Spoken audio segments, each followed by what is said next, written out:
صلی اللہ علی محمد صلی اللہ علیہ وسلم۔ دین اسلام کو اللہ تعالیٰ نے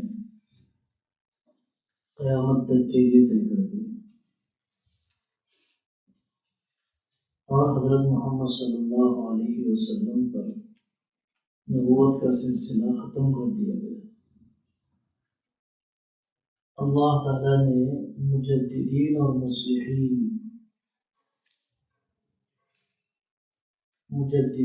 مصلحین کا قیامت تک جاری رکھنے کا فیصلہ فرمایا ہے۔ مجدد اس شخصیت کو کہا جاتا ہے جو دین کے اندر پیدا ہو جانے والی خرابیوں کی اصلاح کرتا ہے۔ تجدیدی کام افراد سے بھی لیا جاتا ہے، جماعتوں سے بھی لیا جاتا ہے۔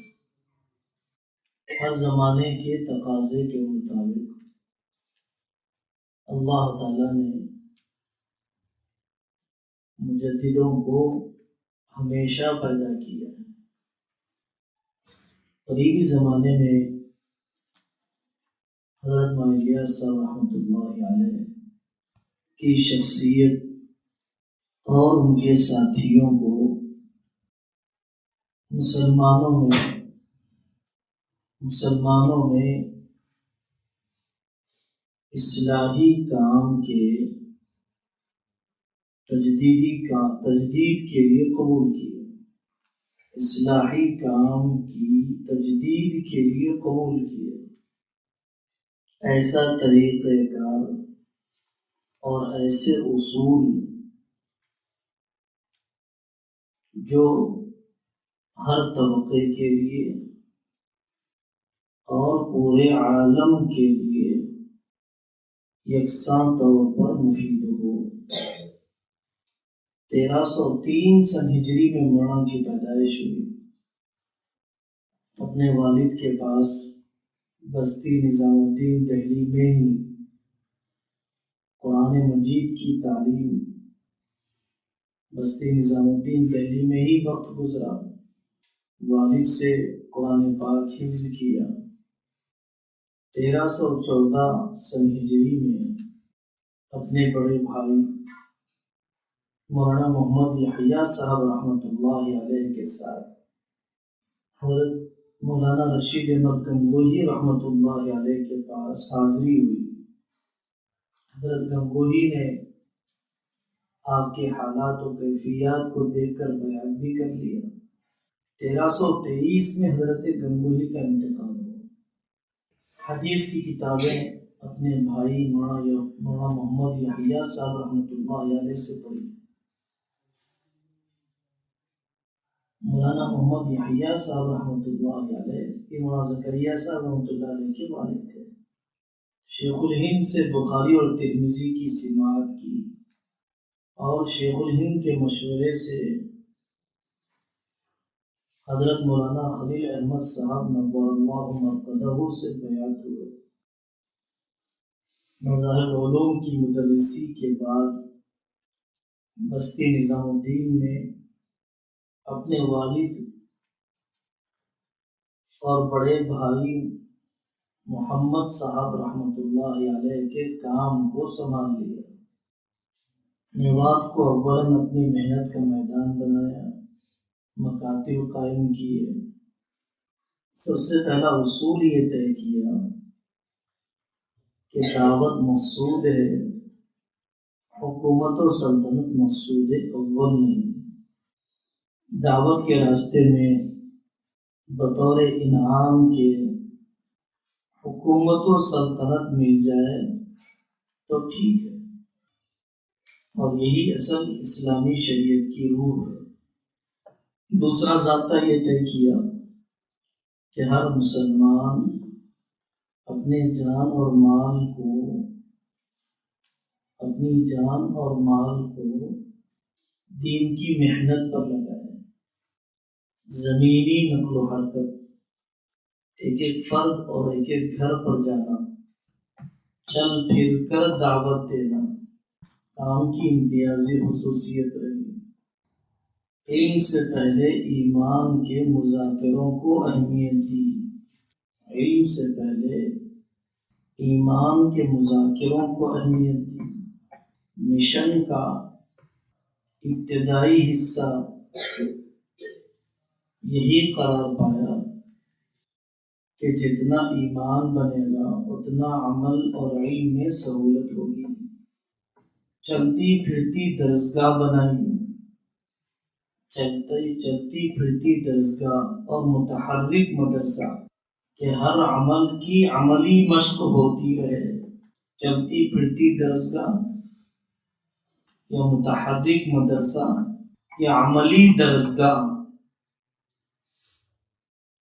کہ ہر شریعت کے عمل کی عملی مشق ہوتی رہے۔ کتنے ضابطے ہوئے؟ 6 ہوئے۔ اور علم دین کے لیے سفر ہجرت، ماحول کے چھوڑنے کو بہت زیادہ اہمیت دی گئی۔ ہجرت اور ماحول کا چھوڑنا کام کی روح قرار پائی کہ تبدیلی نقل مکانی کے بغیر نہیں ہوتی ہے۔ ہر آدمی کو اپنے مشاغل کے ساتھ دین کی تعلیم اور خدمت کے لیے وقت لیا گیا۔ ہر آدمی سے اپنے مشاغل کے ساتھ دین کی تعلیم اور خدمت کے لیے وقت لیا گیا۔ چونکہ عوام کی کثرت تھی اس لیے 6 نمبر کا اصول طے کیا گیا۔ ہمیشہ اپنے آپ کو ہر زمانے کے اہل علم، اہل دل اور اہل سیاست جو اللہ والے علماء سیاسی میدان میں کام کرتے ہیں، اہل دل، اہل علم اور اہل سیاست کے ماتحت رکھا گیا۔ بار بار اپنے کام کی اصلاح اور کام کرنے والوں کی تربیت کے لیے اللہ والوں کی صحبت میں بھیجا گیا۔ امت کو عزیمت پر کھڑا کیا گیا، رخصت سے زیادہ عزیمت پر کھڑا کیا گیا۔ دوسری ساری دینی تنظیموں کا معاون اور مددگار بنایا گیا۔ دوسرے ساری دینی محنتوں کے لیے اس محنت کے ذریعے سے زمین کو ہموار کیا گیا۔ 10 جگہ پر مولانا صاحب رحمۃ اللہ علیہ فرماتے ہیں کہ میری تبلیغ سے طلب اور احساس پیدا ہوگا، تکمیل کے لیے مدارس اور خانقاہیں ہیں۔ میری محنت سے، میری نقل و حرکت سے طلب اور احساس پیدا ہوگا، تکمیل کے لیے خانقاہیں اور مدارس ہے۔ منکرات کے خاتمے کے لیے منکرات کو چھڑانے کی کوشش کی گئی، معروفات میں، نیکیوں میں مشغول کر دیا گیا کہ 4 طرف پانی چھڑک دیا جائے گا تو بیچ کا حصہ بھی خود بخود ٹھنڈا ہو جائے گا۔ یہ حکمت عملی اپنائی گئی کہ ایک جگہ پر منکر ہے، گول نیکیاں اور معروفات کرنا شروع کر دیجیے تو جو حصہ سوکھا رہ گیا ہے وہ بھی اڑوس پڑوس کے ماحول کی وجہ سے ٹھنڈا ہو جائے گا۔ سیاست، فقہی مسائل کے سلسلے میں علاقے کے علماء سے جڑنے کا حکم دیا گیا۔ امت کے متفق علیہ اور ضروری احکام کو ترجیح دی گئی۔ عہدوں کی تقسیم سے زیادہ کام کی ذمہ داریوں پر توجہ دلائی گئی۔ غلط فہمیاں، اس سلسلے میں جو غلط فہمیاں اپنوں میں گھروں میں پائی جاتی ہیں وہ یہ ہے کہ 4 مہینے چلے سے روزہ، اندرون بیرون وغیرہ وسائل ہیں، مقصد شریعت کو زندہ کرنا ہے۔ یہ چلے 4 مہینے کی طرح ہے، اصل شریعت کا احیاء مقصود ہے۔ جیسے خانقاہی نظام میں ذکر کی خاص مقدار، خاص طریقہ، وسیلہ اور ذریعہ ہے صفت احسان پیدا کرنے کے لیے۔ صفت احسان مقصود ہے۔ جیسے مدارس میں 5 سالہ، 7 سالہ، 8 سالہ عالمیت کا نظام وسیلہ ہے اہل سنت والجماعت کی صحیح ترجمانی کا ہنر پیدا کرنے کے لیے۔ کسی بھی دینی محنت میں وسائل مقاصد بن جائیں یا مقاصد پر وسائل کو ترجیح دی جانے لگے تو وہ عمل بدعت ہو جاتا ہے۔ جیسے شیخ کی تعلیمات سے زیادہ عرس کو اہمیت دے دی گئی، حالانکہ عرس کی ابتدا اس لیے ہوئی تھی کہ سال میں ایک مرتبہ شیخ کے انتقال کے دن جمع ہوں گے اور تعلیمات اپنے شیخ کی یاد کریں گے۔ پوری امت مسلمہ کو محنت کا میدان بنایا گیا۔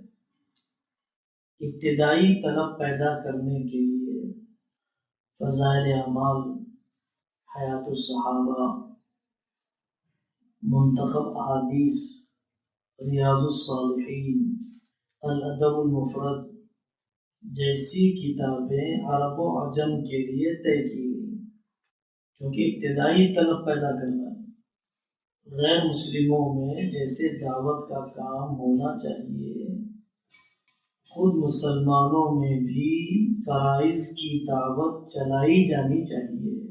حضرت رسول اللہ صلی اللہ علیہ وسلم خود مسلمانوں کو بھی فرائض کی دعوت کے لیے،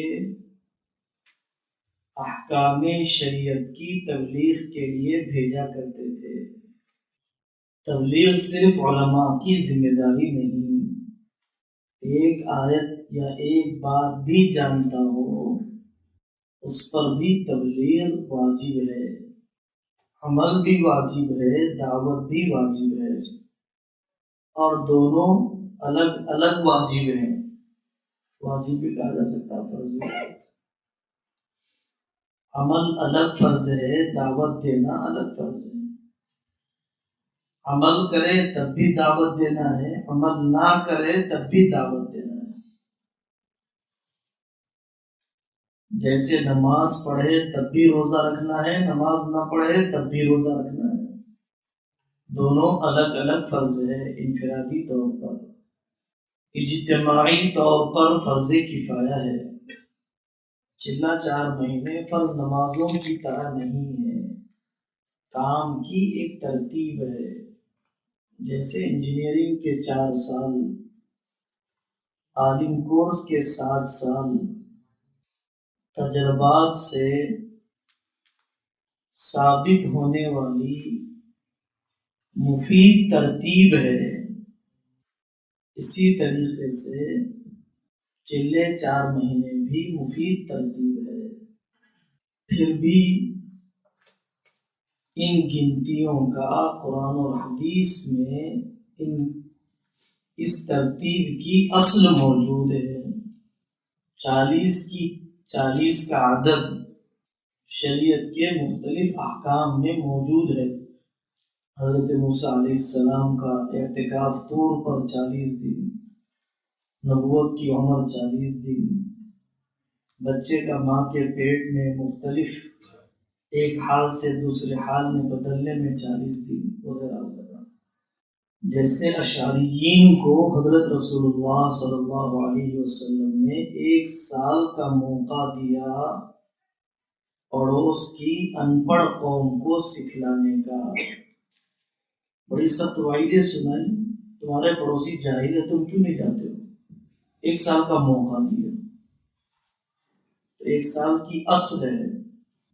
اسی طریقے سے قیامت کے قریب دعوت اور اخلاص کے اعتبار سے 10ویں حصے پر بھی عمل کر لیں گے تو مشکات شریف کی روایت ہے اللہ تعالی ہلاکت سے بچا لیں گے. 3 دن 10واں حصہ ہے مہینے کا، 2.5 گھنٹے 10واں حصہ ہے، چلہ 10واں حصہ ہے. کسی کام میں فرشتے نہیں ہیں، ہر کام میں انسان ہی لگے ہوئے ہیں. انسانوں سے غلطی ہوتی رہتی ہے. کسی بھی کام کے کرنے والے ساتھیوں کی صرف کوتاہیاں دیکھنے والا کسی دین کے کام میں لگ نہیں سکتا ہے. ہر کام کے ذمہ داروں کو اور ان کی ہدایات کو بنیاد بنانا چاہیے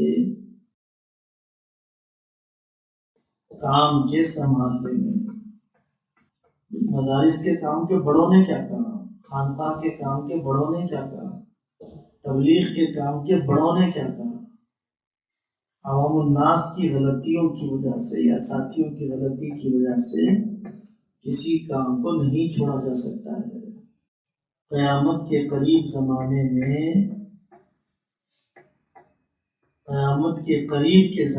میں ہر آنے والا دن پچھلے دن سے بدتر ہوگا. ہر آنے والا دن پچھلے دن سے بدتر ہوگا. اس لیے کام میں کمزوریاں آتی رہیں گی. موجود کی قدر کرنا ہے، مطلوب تک لانا ہے. موجود کی قدر کرے، جو ہو رہا ہے اس کی قدر کرے، جو ہونا چاہیے وہاں تک لانے کی فکر کرے. موٹا موٹا کام سے متعلق خلاصہ، واقعات، کارگزاریاں، وہ سب تو بہت ایک چلہ ہونا کم سے کم اس کے 20 دن میں کیا کریں گے. فضائل اعمال پر مختلف قسم کے طبقات کی طرف سے مختلف اعتراضات خاص طور پر غیر مقلد بھائیوں کی طرف سے آتے ہی رہتے ہیں. الجھن میں ڈالا جاتا ہے، ساتھیوں کو توڑا جاتا ہے، علماء سے بدگمان کیا جاتا ہے، کرتے بھی نہیں ہیں، کرنے والوں کو دیکھ نہیں پاتے ہیں، فروعی مسائل میں الجھا دیتے ہیں. حضرت شیخ الحدیث مولانا زکریا صاحب رحمۃ اللہ علیہ نے 50 سال بخاری شریف پڑھائی ہے اور 10 کتابیں فن حدیث سے متعلق لکھی ہیں. اس لیے وہ خود اپنی جگہ پر ایک صاحب رائے محدث ہیں. انہوں نے اپنے تجربے اور علم کے مطابق نماز، روزہ، زکوٰۃ، حج، درود، تبلیغ سے متعلق صحیح احادیث اور قابل قبول ضعیف احادیث کو اپنی کتاب میں نقل کیا ہے. تو ہر ضعیف حدیث ناقابل اعتبار نہیں ہوتی ہے. ضعیف احادیث کی ایک مقدار فضائل اعمال میں معتبر ہے، اعمال کے فضائل بتانے میں معتبر ہے. اور تقریباً سبھی محدثین اپنی کتابوں میں ضعیف احادیث کو بھی ذکر کرتے ہیں. ضعیف احادیث عقیدے اور احکام کے علاوہ اعمال کے فضائل میں ذکر کیا جا سکتا ہے. ضعیف احادیث کو عقیدے اور احکام کے علاوہ فضائل کے موضوع پر ذکر کیا جا سکتا ہے، یہ محدثین کا فیصلہ ہے، اس لیے متاثر نہیں ہونا چاہیے۔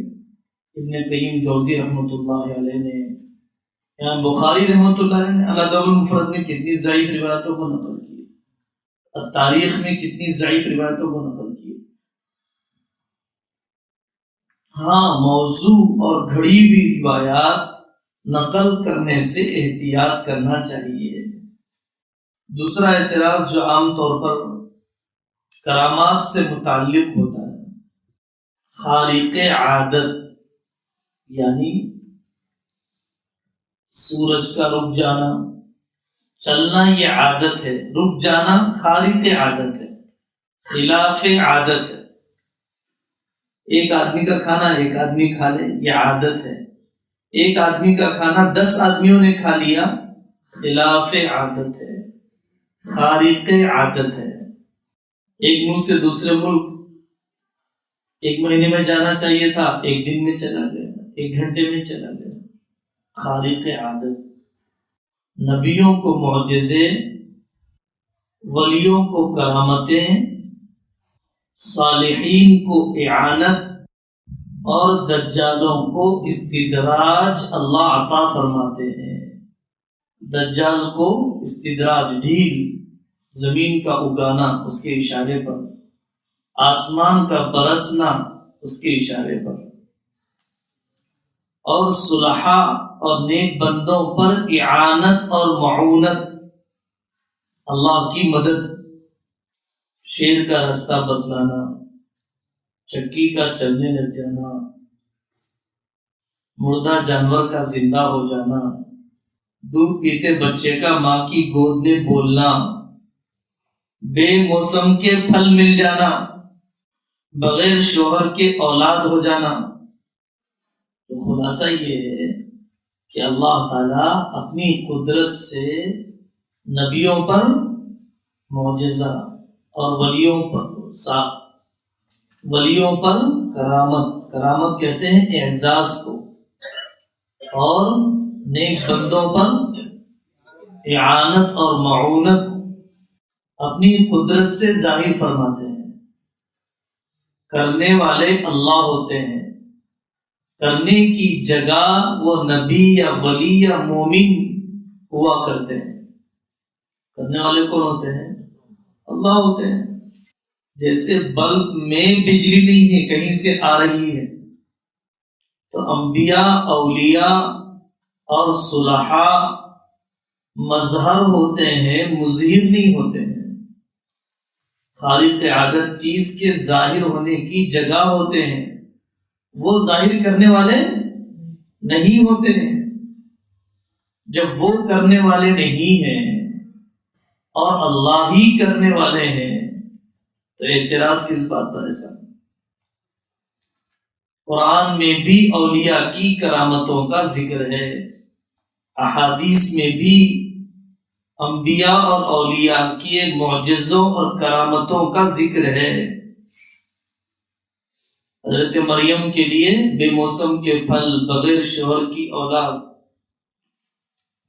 دودھ پیتے بچے کا بولنا، حضرت سلیمان علیہ السلام کے وزیر کا پلک جھپکنے کی دیر میں آصف بن برقیہ کا بلقیس کا تخت پیش کر دینا۔ آصف بن برقیہ کوئی نبی تو نہیں تھے، ولی تھے۔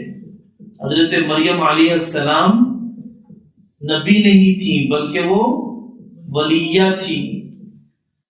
حضرت جریج کے لیے پاک ہونے کا، دودھ پیتے بچے کا گود میں بولنا، حدیث میں کرامت کے نقل کرنے کے لیے ضروری ہے کہ کرامت مستند طریقے سے ثابت ہو۔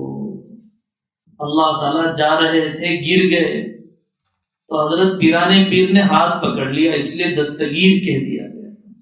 یہ تو ہوا میں اڑا دیا گیا، غیر مستند شرکیہ قسم کی چیزیں، اور جس پر وہ چیز ظاہر ہو رہی ہے اس کا متبع شریعت ہونا ضروری ہے۔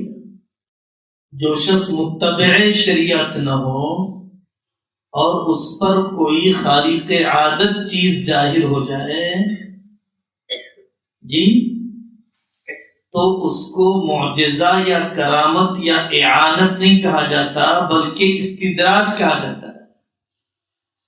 مردے کو زندہ ہوتا ہوا دجال بھی دکھلائے گا، کیا وہ بھی کرامت ہے؟ کیا ہے وہ؟ استدراج، ڈھیل، مہلت۔ معجزہ یا کرامت اختیاری اور دائمی نہیں ہوتی ہے۔ نبی جب چاہے جب ظاہر کرے، اللہ جب چاہتے ہیں جب ظاہر کرتے ہیں۔ حضرت اسماعیل کے لیے پانی کا چشمہ ابل گیا، حضرت حسین رضی اللہ عنہ پیاسے چلے گئے، ٹھیک ہے۔ حضرت مریم کو بغیر شوہر کے حضرت عیسیٰ دے دیا، حضرت عائشہ رضی اللہ عنہا حضور کی بیوی کو کوئی اولاد نہیں دی۔ اللہ جس کو چاہتے ہیں جب چاہتے ہیں دے دیتے ہیں۔ بدر میں بتلا دیا کون سا دشمن کافر کہاں مرے گا، حضرت رسول اللہ صلی اللہ علیہ وسلم نے۔ اور حضرت عائشہ رضی اللہ عنہا پر جب بدکاری کا الزام لگا تو آپ نے کچھ نہیں فرمایا۔ آئی بس سمجھ لیں۔ تو جس پر چاہتے ہیں جب چاہتے ہیں اللہ معجزے اور کرامت کو ظاہر فرما دیتے ہیں۔ ہر معجزہ کرامت ہو سکتا ہے، ہر معجزہ کرامت ہو سکتا ہے۔ لینے والے ہاتھ بدلے ہیں، دینے والے ہاتھ نہیں بدلے ہیں۔ چھوٹا بڑے سے چھوٹی فضیلت میں آگے بڑھ سکتا ہے، چھوٹا بڑے سے چھوٹی فضیلت میں بڑھ سکتا ہے۔ بیٹا ڈاکٹر ہے، باپ جاہل ہے، ہوگا نہیں ہوگا؟ بیٹا حافظ بن گیا، والد کے 10 سورے بھی درست نہیں، لیکن کیا بیٹا باپ سے افضل ہو جائے گا، باپ سے بڑا ہو جائے گا؟ کرامت بھی حقیقت میں نبی کا کمال ہوتا ہے، کرامت بھی حقیقت میں نبی کا کمال ہوتا ہے، کیونکہ اس ولی پر اتباع سنت کی بدولت کرامت ظاہر ہوئی، کیونکہ اس ولی پر اتباع سنت کی وجہ سے وہ کرامت ظاہر ہوئی۔ بادشاہ خوش ہو گیا تو اپنا خزانہ بتلاتا ہے آنے والے مہمانوں کو، اپنی فوجی طاقت کا مظاہرہ کرتا ہے آنے والے مہمان کے استقبال میں۔ تو اللہ خوش ہو جاتے ہیں کسی نیک بندے سے تو جنت جہنم دکھا دیتے ہیں۔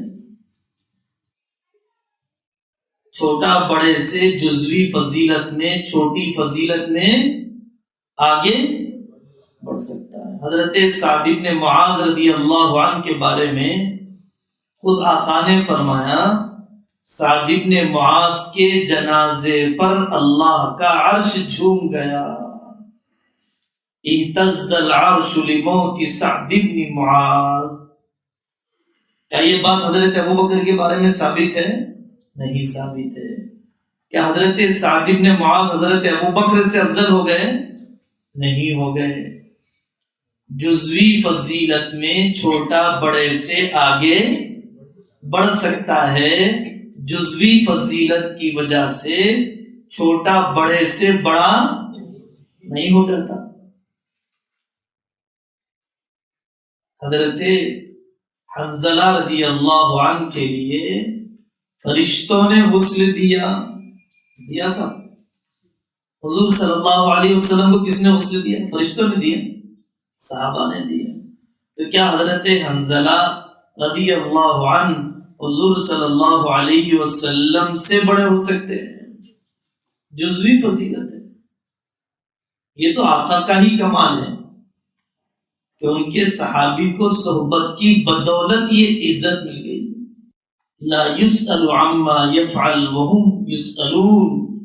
اللہ سے نہیں پوچھا جائے گا کہ آپ نے یہ کیوں کیا، ہم سے پوچھا جائے گا کہ آپ نے کیوں کیا. حضرت ابو ہریرہ کے لیے ایک برتن میں 70 سے زیادہ صحابہ نے دودھ پی لیا، اور حضرت حسن و حسین فاقے اور بھوک سے تڑپ رہے ہیں. ایسے واقعہ. سوال یہ ہوتا ہے کہ حضرت کبیر الدین رفاعی رحمۃ اللہ علیہ حضرت رسول اللہ صلی اللہ علیہ وسلم کی قبر پر جا کر سلام پڑھا تو سلام پڑھنے پر اندر سے ہاتھ نکل آیا.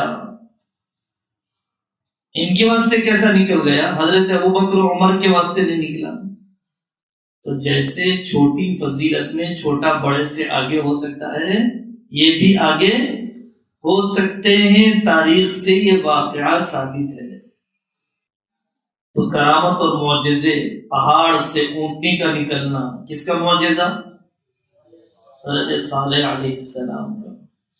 اور لکڑی کا سانپ بن جانا، لکڑی مارنے پر پتھر سے چشمے کا ابل جانا، سمندروں میں راستوں کا بن جانا، مٹی کی بنی چڑیا میں پھونکنے پر اس کا زندہ ہو جانا، اندھے کی آنکھ پر ہاتھ پھیرنے سے بینا ہو جانا، قبر کی حالت کا کھل جانا. حضرت رسول اللہ صلی اللہ علیہ وسلم کو اللہ تعالیٰ نے بتلایا قبر میں یہ عذاب ہو رہا ہے، اس عمل کی وجہ سے ہو رہا ہے. تو جو معجزہ ہو سکتا ہے وہ کرامت بھی ہو سکتا ہے. کسی ولی پر اللہ قبر کے حالات کو کھول دے، ایسا ہو سکتا ہے. مرحومین کو حالت بیداری میں دیکھنا، مرحومین کو حالت بیداری میں دیکھنا. پوری کتاب ہے ابن قیم جوزی رحمۃ اللہ علیہ کی کتاب الروح، روح سے متعلق 22-23 مسائل پر گفتگو کی ہے. اہل حدیث بھائی ان کو اپنا عالم سمجھتے ہیں. اس کا ترجمہ اردو زبان میں، روحوں سے ملیے، خوابوں کو سمجھیے. ترجمہ تو صحیح نہیں ہے، نام تو صحیح نہیں رکھا گیا ترجمے کا. روح سے متعلق مسائل ہیں کہ صحابہ نے مرنے کے بعد بھی میدان جنگ میں لڑتے ہوئے نظر آئے. ایسے دسیوں واقعات ہیں. حضرت رسول اللہ صلی اللہ علیہ وسلم کو بیداری کی حالت میں دیکھنا. خواب سے کوئی مسئلہ ثابت نہیں ہوتا ہے، لیکن خواب کی ایک قسم مبشرات بھی ہے. خواب سے کوئی مسئلہ ثابت نہیں ہوتا حلال حرام ہونے کا، لیکن خواب کے ذریعے سے نیک بندوں کو خوشخبری بھی دی جاتی ہے. انبیاء اور بزرگوں کی روحیں مختلف جگہوں پر نظر آ سکتی ہیں. شب معراج میں حضرت رسول اللہ صلی اللہ علیہ وسلم نے زمین پر بھی حضرت موسیٰ کو دیکھا اور آسمانوں پر بھی حضرت موسیٰ علیہ السلام کو دیکھا ہے. حضرت رسول اللہ صلی اللہ علیہ وسلم اپنی قبر میں زندہ ہیں، روزی دی جاتی ہے، رحمت اتاری جاتی ہے، امت کے احوال پیش کیے جاتے ہیں. قبر پر سلام کرنے پر آپ سلام کا جواب دیتے ہیں. اللہ جتنا غیب کا علم دے دے اتنا آپ جانتے ہیں.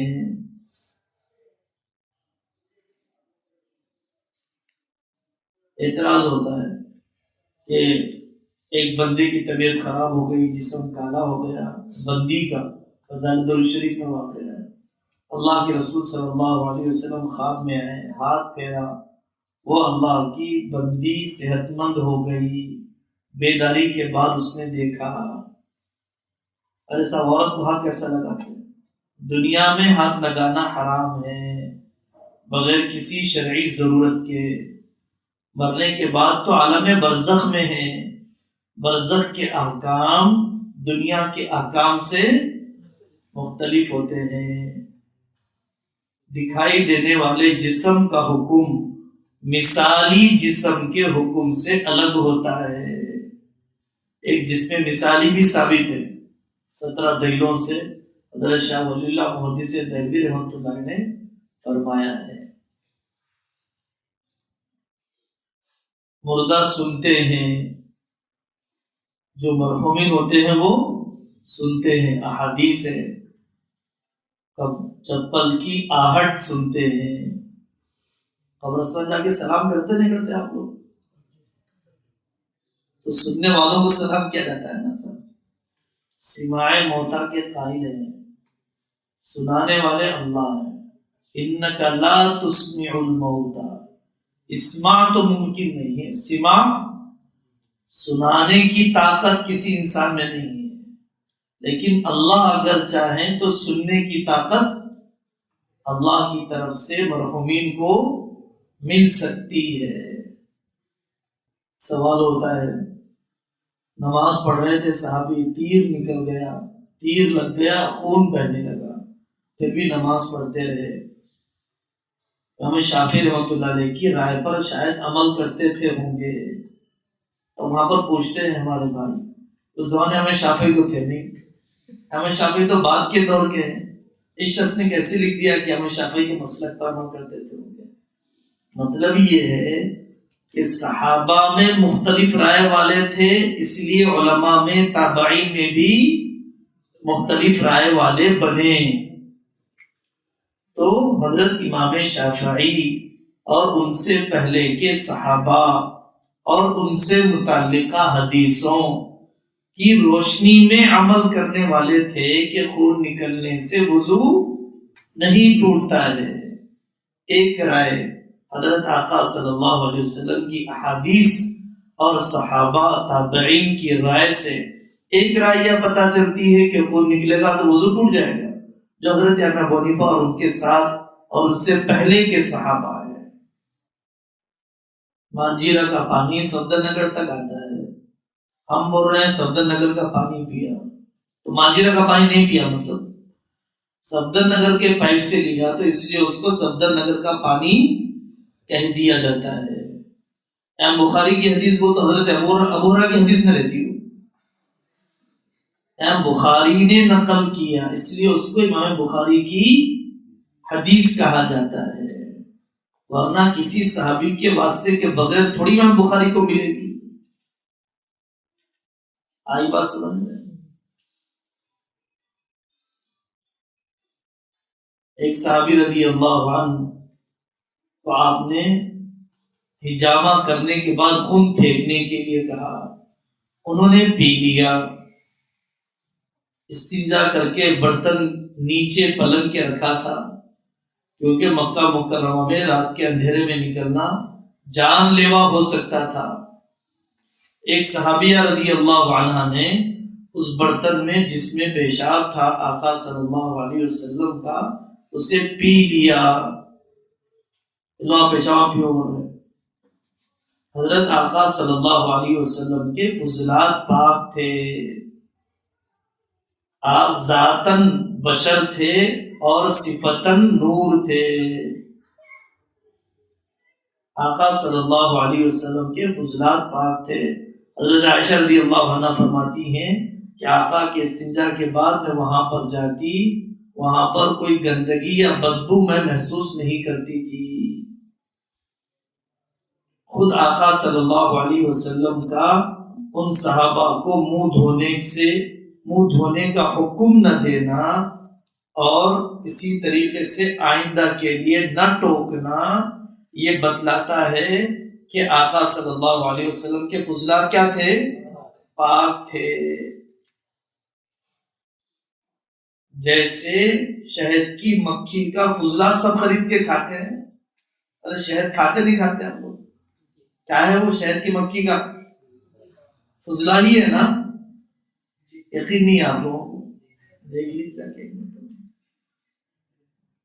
تو جس اللہ کی ذات نے شہد کی مکھی کو بنایا، انہوں نے ہی حضرت رسول اللہ صلی اللہ علیہ وسلم کو بہت ساری خصوصیات کے ساتھ یہ خصوصیت بھی عطا فرمائی. جیسے آپ کی نیند ہماری بیداری سے 1000 درجے بہتر تھی، ان کا خواب بھی ہمارے دیکھنے سے بھی زیادہ سچا تھا. ہاں، کرامتوں کو، معجزات کو اس طور پر ذکر کرنا کہ اس نبی یا ولی کی پوجا ہونے لگ جائے، یہ مضمون ہے. ارے صاحب، آپ یہ قصے بول کے کیا کرنا چاہ رہے؟ امت کو قبر پرستی کی طرف لے جانا چاہ رہے ہیں آپ؟ تو پوری دنیا میں دیوبندی یا تبلیغی قبر پرستی میں مشہور ہے یا قبر پرستی کا انکار کرنے میں مشہور ہے؟ ضعیف خاتون صحابیہ کی دعا سے مردہ زندہ ہو گیا، واقعہ درست ہے. ایک انصاری کے پاس ہم گئے، صفت الصفوہ ابن جوزی رحمۃ اللہ علیہ کی کتاب ہے. یہاں تک کہ ان کی روح پرواز کر گئی. ہم نے ان پر چادر ڈال دی. ان کے سر کے پاس ان کی بوڑھی والدہ کھڑی ہوئی تھی. ایک شخص نے ان کی طرف دیکھا اور کہا، امی جان، اس مصیبت پر اللہ کے پاس ثواب کی امید رکھیں. اس پر اس خاتون نے کہا، کون سی مصیبت؟ کیا میرے بیٹے کا انتقال ہو گیا؟ ہم نے کہا ہاں. انصاری کی ماں نے پوچھا، کیا تم سچ کہہ رہے ہو؟ ہم نے کہا ہاں. انہوں نے پھر وہی سوال کیا، کیا تم سچ بول رہے ہو؟ ہم نے کہا ہاں. تب انہوں نے اللہ کے سامنے اپنے ہاتھ پھیلائے اور دعا کرنے لگی، اے اللہ، آپ جانتے ہیں میں مسلمان ہوئی اور آپ کے رسول صلی اللہ علیہ وسلم کی طرف ہجرت کی اس امید پر کہ آپ ہر مصیبت و پریشانی کے وقت میری مدد فرمائیں گے. اے اللہ، آج مجھ پر یہ مصیبت مت ڈال دیجیے. حضرت انس فرماتے ہیں، ان کے چہرے کو کھولا گیا تو بالکل زندہ و سلامت تھے. چنانچہ ہم نے ان انصاری کے ساتھ کھانا تناول کر کے وہاں سے رخصت ہو گئے. اور بھی کئی کتابوں میں موجود ہے اس قسم کے واقعات. 40 سال تک عشاء کے وضو سے فجر کی نماز پڑھی. ان کو عورتوں کا حق ادا کرنے کی فکر ہی نہیں تھی. آپ کیا کہنا چاہتے ہیں ایسے واقعات سنا کر؟ تجرد سکھاتے ہیں آپ، اہل و عیال کی حق تلفی سکھلاتے ہیں آپ. کیا ایسا ممکن ہے؟ یہ سوال رہتا ہے. پہلا جواب ہے، عبادت کی کثرت بدعت نہیں ہے. عبادت کی کثرت بدعت نہیں ہے. ابھی جدہ میں بزرگ کا، امیر صاحب کا انتقال ہوا. پروفیسر شفیق صاحب رحمۃ اللہ علیہ حیدرآباد میں بھی کچھ عرصے تک تھے. 25 سال تک مسلسل 5 حرام دنوں کے علاوہ وہ روزہ رکھتے تھے. پرانی مثال نہیں سنا رہا، اس زمانے کی مثال سنا رہا، ہفتے 15 دن پہلے کی مثال سنا رہا. بڑے بڑے علماء کے باپ تھے وہ. ابھی بھی وہ علماء جدہ میں کام کرتے ہیں. ابھی بھی لوگ موجود ہیں. عشاء کے بعد کھڑے ہو جائیے، فجر تک قرآن تھوڑا سنا دیں گے. اپنے پر قیاس کرتے ہیں، میرے سے پاؤ پارا نہیں ہوتا آدھے گھنٹے میں، تم لوگوں کا پورا قرآن ہو جاتا. بولے آدھا گھنٹہ فون دیکھے بغیر پڑھنے دل نہیں بولتا. لوگ کیسا پڑھتے تھے ہوں گے؟ اپنے اوپر قیاس کرتا ہے آدمی. اپنے اوپر قیاس نہ کریں. حد تواتر کو پہنچے ہوئے ایسے واقعات. تو عبادت کی کثرت بدعت نہیں ہے بلکہ عزیمت ہے. تابعین اور صحابہ میں اس قسم کا معمول رہا ہے. 3 دن سے کم میں قرآن ختم کرنے سے ان کو روکا گیا جن کی جسم کی طاقت کمزور ہو یا وہ فہم و تدبر کے بغیر پڑھتے ہو. 3 دن سے کم میں قرآن ختم کرنے سے ان کو روکا گیا جو یا تو بے ادبی سے پڑھتے ہیں یا وہ دوسرے حقوق میں کوتاہی کرتے ہیں. جو باادب پڑھتا ہو، دوسروں کی حق تلفی کے بغیر پڑھتا ہو، تو اسے 3 دن سے کم میں بھی قرآن ختم کرنے کی اجازت ہے. سید اسماعیل شہید رحمۃ اللہ علیہ عصر کے بعد گومتی ندی پر بیٹھے مغرب تک قرآن پورا سنا دیا. تو یہ زمان زمانے کو سمیٹ دینا. معراج کا واقعہ کتنے سال میں ہوا سفر پورا؟ جی. تو یہ زمان وہ کرامت ہے، یہ معجزہ ہے، بس یہی فرق ہے. ممارست سے اللہ استعداد دے دیتے ہیں، ممارست سے اللہ استعداد دے دیتے ہیں. 1 گھنٹہ وضو نہیں لینا.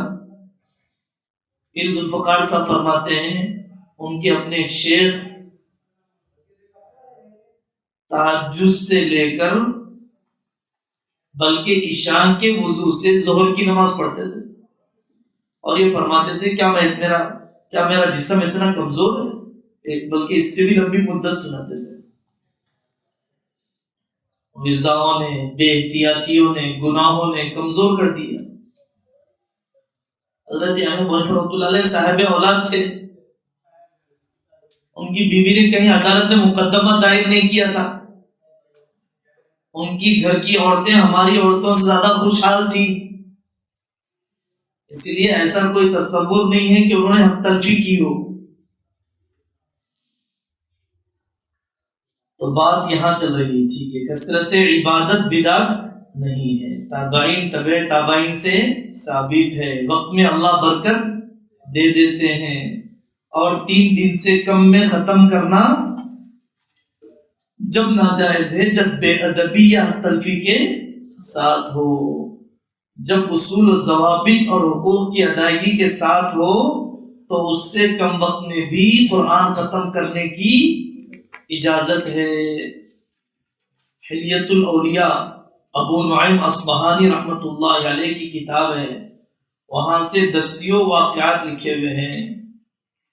50 سال 40 سال فرما رہے ہیں. سعید بن مسیب نے 50 سال تک رات کے وضو سے چاشت کی نماز پڑھی ہے. صلہ بن اشیم، کلثوم بن اسود اور ایک شخص، ان کا معمول لکھا ہوا ہے، اور 10 اکابر کا لکھا ہوا ہے. تابعین تبع تابعین کے واقعات موجود ہیں. البتہ کثرت عبادت کے جائز ہونے کی شرطیں یہی ہے کہ طبیعت میں اکتاہٹ نہیں ہونی چاہیے، اور عبادت کی بے ادبی نہیں ہونی چاہیے، اور دوسروں کے حقوق میں کوتاہی نہیں ہونی چاہیے، اور فرائض اور واجبات میں رات بھر تہجد پڑھے فجر چھوڑ دی ایسا نہیں ہونی چاہیے. یہ شرائط ہے. اور کثرت ممارست سے اللہ تعالیٰ اس کی استعداد پیدا فرما دیتے ہیں. اتنے گھنٹے میں اتنے ڈپس مار سکتا ہوں، اتنے منٹ میں اتنے لفظ ٹائپ کر سکتا ہوں، جی اتنی دیر میں اتنا چل سکتا ہوں. گینیز بک آف ورلڈ میں 85 قسم کے تجربات ایسے موجود ہیں. ممارست کی وجہ سے استعداد مل جاتی ہے. تو جب دنیا کی شہرت اور دنیا کے انعام کے لیے ایسے کمالات انسان میں پیدا ہو جاتے ہیں، تو اللہ کی محبت میں ایسے کمالات کیوں پیدا نہیں ہوں گے؟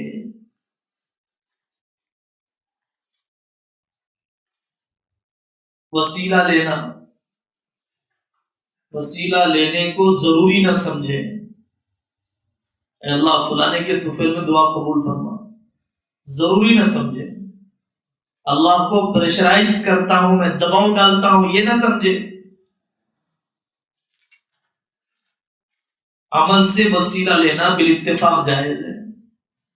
حدیث غار میں 3 بندوں نے وسیلہ لیا، میں نے مزدوری واپس کر دی، بے حیائی کا گناہ چھوڑا، ماں باپ کی خدمت جی جان سے کی. اللہ نے چٹان کو غار کے منہ پر سے ہٹا دیا. عمل کا وسیلہ، زندہ انسان کا وسیلہ.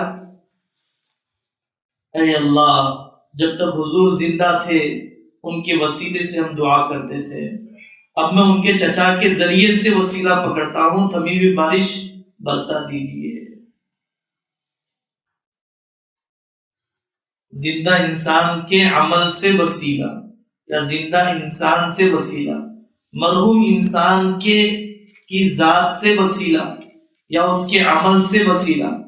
فلانا نیک بندہ جس کا انتقال ہو گیا، میں اس کو نیک سمجھتا ہوں، اس کے طفیل میں یا اس کے عمل کے طفیل میں، اس کے طفیل میں بولنے سے مراد بھی عمل کے طفیل میں ہی ہوتا ہے، اس کے گوشت پوشت کے طفیل میں مراد نہیں ہوتا ہے۔ وسیلہ لینا جائز ہے۔ شرک جب ہوگا جب وسیلہ لینے کو ضروری سمجھیں گے۔ حضرت عثمان بن حنیف رضی اللہ عنہ نے حضور کے انتقال کے بعد حضرت عثمان بن عفان کی خلافت میں یہی دعا ایک شخص کو سکھلائی جو حضور صلی اللہ علیہ وسلم نے ان کو سکھلائی تھی۔ مرنے کے بعد بھی کسی نیک انسان سے وسیلہ لیا جا سکتا ہے۔ یہ سب چھوٹے مسائل ہیں، فروعی مسائل ہیں، دعا کرنے والے ہی کتنے ہیں۔ کلمہ نماز یاد نہیں ہے، فروعی مسائل میں الجھنا نہیں چاہیے، لیکن خود بھی اچھی طرح مطمئن رہنا چاہیے کہ واقعی مسئلے کی نوعیت کیا ہے۔ ایک اہل حدیث بھائی آئے، فضائل اعمال میں بہت غلطیاں ہیں۔ میں نے کہا بالکل صحیح کہا آپ نے، فضائل اعمال پڑھیں گے ہی نہیں، چلیے آپ میرے ساتھ ایک ہفتے کے لیے بخاری شریف پڑھیں گے، صرف آئے نہیں ہو اس کے بعد سے بچارے۔ کرنے کے کاموں کی طرف متوجہ کرنا چاہیے۔ 3 دن کہاں سے ثابت ہے؟ بالکل ثابت نہیں ہے۔ 4 دن چلیں گے، بتائیے آپ کب چلیں گے؟ بتائیے۔ ایسے ہی کرنا چاہیے، لیکن خود کو ہمیں علمی اعتبار سے مطمئن رہنا ہے، اور ممارست سے یعنی کرتے کرتے اللہ استعداد دے دیتے ہیں۔ قصابوں سے ملائیں، کبھی ملیے، ایسے قصاب ہوتے ہیں کہ گائے 45 منٹ میں تیار کر کے دے دیں گے آپ کو، چلتی پھرتی گائے کٹی بھی آپ کے حوالے کر دیں گے۔ یہ ممارست اور مشق سے ہو گیا۔ پتلی رسی پر چل کے بتا دیں گے، ہماری دھڑکن بڑھ جاتی ہے لیکن وہ چلتے رہتا ہے۔ ممارست سے استعداد پیدا ہو گئی۔ مرچیاں کھا کے گزارا ہو رہا ہے، پتھر کھا کے گزارا ہو رہا ہے، ایسے 85 واقعات ہیں۔